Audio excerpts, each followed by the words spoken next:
Alhamdulillah, hari ini 20 Januari tahun 2026, Easy to Travel akan menerbangkan seramai 34 orang jemaah yang akan berangkat melalui pesawat Saudi Airlines pada jam 5.35 petang.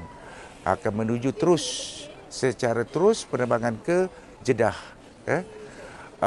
Kami juga akan updatekan dari semasa ke semasa perjalanan ibadah umrah jemaah kami untuk tontonan ibadah umrah untuk semua. Saya juga berharap anda semua dapat mendoakan kami agar perjalanan kami semua dipermudahkan. Amin, amin, ya Rabbal Alamin. Dan jangan lupa, kami sedang mempromosikan pakej umrah awal Muharram berharga 7,800 sahaja. Masih kami promosikan. Dan jangan lupa, terbanglah bersama kami Easy to Travel, umrah murah, duduk depan masjid.